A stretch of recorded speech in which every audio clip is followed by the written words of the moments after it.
اللہ کے لیے آپ کو کچھ بھی دینا مشکل نہیں ہے، وہ آپ کے مانگتے ہی آپ کو سب کچھ دے سکتا ہے۔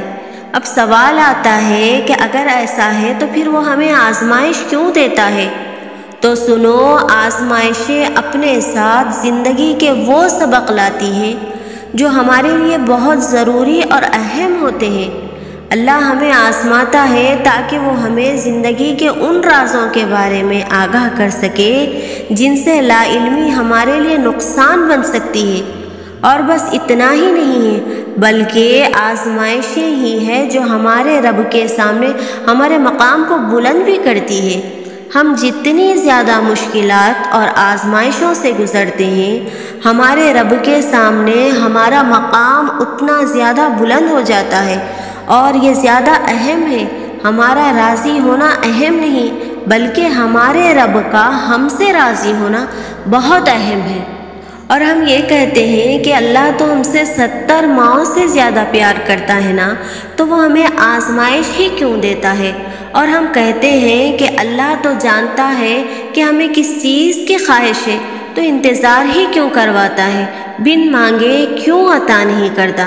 ارے ذرا یہ سوچو تم کہ اگر یہ معمولی سی آزمائش نہیں آتی تو تم اللہ سے کیسے جڑ پاتے؟ اگر یہ دعا نہیں ہوتی تو تم اللہ سے کیسے ہم کلام ہو پاتے؟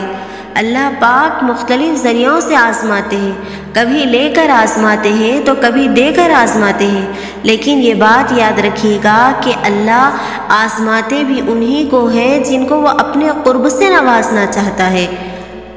جان لو کہ یہ آزمائشیں وقتی ہوتی ہے۔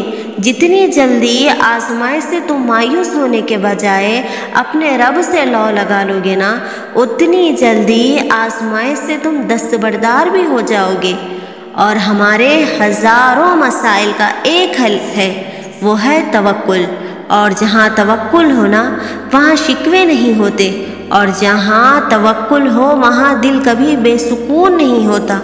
کیا پتہ تمہاری رضا تم تک پہنچانے کے لیے ہی اللہ تمہیں اپنی رضا سے گزار رہا ہو، تو تم یقین رکھو دعائیں کبھی رائگاں نہیں جاتی۔ اور اکثر ہم دیکھتے ہیں کہ ہمارے سامنے والوں کی دعائیں قبول ہو رہی ہیں، ان پر عنایتیں کی جا رہی ہیں، اور ہمیں ایک جواب تک نہیں مل رہا، تو ہم بھی یہ مایوس ہو جاتے ہیں نا کہ ہم بھی تو اتنی دعائیں مانگ رہے ہیں۔ دل میں ہمارے طرح طرح کے خیالات آنے لگتے ہیں کہ شاید اللہ کو ہم سے محبت نہیں ہے، یا پھر اللہ ہمیں دینا ہی نہیں چاہ رہا ہے، یا شاید ہماری دعائیں ہی اللہ تک نہیں پہنچ رہی۔ ایسے خیالات ہمیں ستانے لگتے ہیں۔ تو سنو، اصل میں ہم کہانی کا ایک رخ دیکھ کر ہی مایوس ہو جاتے ہیں، مگر ہمیں یہ پتہ نہیں ہوتا کہ جس کی دعاؤں کی قبولیت پر ہم شک کر رہے ہیں، اس نے پتہ نہیں کتنی دیر اس لمحے کا انتظار کیا ہے، یا پھر اس پر کس طرح کی آزمائشیں آئی ہوں گی۔ تو تم بھی اپنی دعاؤں میں رو رو کر عاجزی کے ساتھ یقین رکھتے ہوئے اللہ سے مانگتے رہو اور صبر کرتے رہو، اور وہ تمہاری روتی ہوئی آنکھوں کو یوں ٹھنڈا کر دے گا جیسے اس نے یعقوب علیہ السلام کی آنکھوں کو ٹھنڈا کر دیا تھا۔ وہ تم تک ہر کھوئی ہوئی چیز بھی یوں واپس لے آئے گا جیسے وہ اندھے کنویں سے یوسف علیہ السلام کو نکال کر یعقوب علیہ السلام تک لے آیا تھا۔ کیا ہو سکتا ہے اور کیا نہیں، یہ سوچنا تمہارا کام نہیں، تمہارا کام بس دعا کرنا ہے۔ بس تم بے یقینی اور بے دلی سے مت مانگا کرو، قبولیت کے یقین کے ساتھ اس کے آگے جھولی پھیلایا کرو۔ تم اس کو جب جب پکارتے ہو وہ تمہیں سنتا ہے، وہ نہیں دیکھتا کہ تم اس کے پاس کیسے آ رہے ہو، کتنے وقت کے بعد آ رہے ہو، وہ تمہاری صدا ہمیشہ سنتا ہے۔ اس نے کبھی تنہا نہیں چھوڑا، بلکہ وہ تو تمہارا انتظار کرتا ہے، دن میں 5 وقت خود بلاتا ہے، تہجد کے سجدوں کو تم تک لے کر آتا ہے تاکہ وہ تمہیں سنے، تمہاری بے سکونی دور کر دے، وہ تمہاری امیدیں بھر دے۔ وہ جب چاہتا ہے کہ ہو جائے تو وہ ہو جاتا ہے۔ صبر رکھو، تم نہیں جانتے کہ تمہارے لیے کیا صحیح ہے اور کیا غلط۔ اس کی دیر تمہاری نظر میں دیر ہے، جبکہ وہ عطا اپنے صحیح وقت پر ہی کرتا ہے۔ صبر اور یقین رکھو، وہ تمہیں اتنا عطا کرے گا کہ تم اس کا شکر ادا کرنے میں ساری عمر گزارنا چاہو گے۔ اور جس وقت تم دعا کے لیے ہاتھ اٹھاتے ہو، اسے پتہ ہوتا ہے کہ میرا بندہ آج کیسی تکلیف میں ہے، اسے پتہ ہوتا ہے کہ بڑی امیدیں باندھ کر میرا بندہ آج جھولی پھیلانے آیا ہے، بس جو بھی اس سے رجوع کرتا ہے وہ اسے اس کی فریاد عطا کر دیتا ہے، اس کے یقین کی لاج رکھتا ہے، بس یہی اس کے در کی شان ہے، بس یہی اس کی محبت کی حقیقت ہے۔ اور اللہ کبھی بھی انسان کو مایوس نہیں ہونے دیتا، وہ اگر امید کا ایک دروازہ بند کر دیتا ہے تو اس کے بدلے 10 دروازے اور کھول دیتا ہے، لیکن ان دروازوں کو وہی دیکھ سکتا ہے جو یقین کرتا ہے۔ اور جانتے ہو کہ یقین کیا ہے تو سنو، تب بھی آگے بڑھنا جب زندگی تھکا کر گرا دے، تب بھی مسکرانا جب مسکرانے کی کوئی وجہ نہ ملے، اور کہنا کہ تو راضی تو میں بھی راضی، اور اس چیز کے لیے ہاتھ اٹھانا اور گڑ گڑانا جس کا ملنا تمہیں ناممکن لگتا ہو۔ تو یہ یقین کی وہ کیفیت ہے جب انسان کا دل چیخ چیخ کر کہتا ہے کہ میرا رب ہر شے پر قادر ہے۔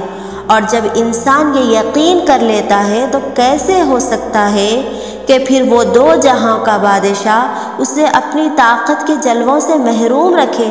پھر تو میرا رب کہتا ہے کہ تو نے اب مجھ پر یقین رکھا ہے نا، تو پھر دیکھ میں کہاں کہاں سے کیسے کیسے تیرے لیے اسباب پیدا کرتا ہوں، اور پھر اللہ وہاں وہاں سے وسیلے بھیجتا ہے کہ انسان دیکھتا رہ جاتا ہے، بس پھر ہر محرومی سے وہ انسان کو آزاد کر دیتا ہے اور اپنی محبت کی قید میں رکھ لیتا ہے، اور جس کو وہ اپنی محبت کی قید میں کر لے اس کے مقدر کی تو کیا ہی بات ہے۔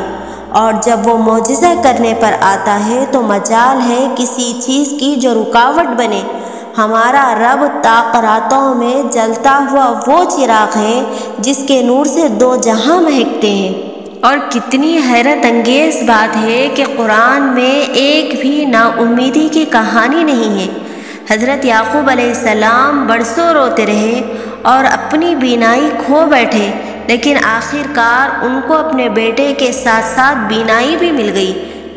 اور حضرت زکریا علیہ السلام کو بڑھاپے تک کوئی اولاد نہ ہوئی، لیکن ان کی دعا قبول ہوئی اور اللہ نے انہیں اولاد عطا فرمائی، جبکہ وہ خود حیران ہو گئے۔ اور حضرت ایوب علیہ السلام بیماری کی وجہ سے بہت تکلیف سے گزرے، لیکن آخر کار اللہ تعالیٰ نے انہیں راحت بخشی۔ حضرت یونس علیہ السلام مچھلی کے پیٹ میں داخل ہوئے، لیکن اللہ نے انہیں بھی نکال دیا۔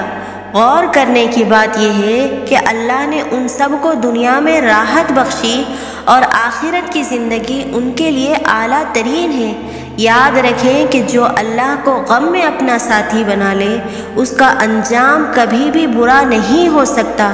اللہ سے کبھی نا امید نہ ہو، اللہ کی ذات بہت عظیم ہے، اور اللہ جب آپ کو آزمائش میں اور مایوسی کی حالت میں دیکھتا ہے تو وہ ہنستا ہے یہ جان کر کہ آپ کے حالات کا بدلنا اب بہت قریب ہے، مگر آپ نہیں جانتے، ورنہ آپ اس وقت کبھی بھی نا امید نہ بیٹھے ہوتے۔ یقین رکھیں ہم اس رب کی خیر سے کبھی بھی محروم نہیں ہوں گے جو ہنستا ہے، اور بے شک ہر مشکل کے ساتھ آسانی ہے۔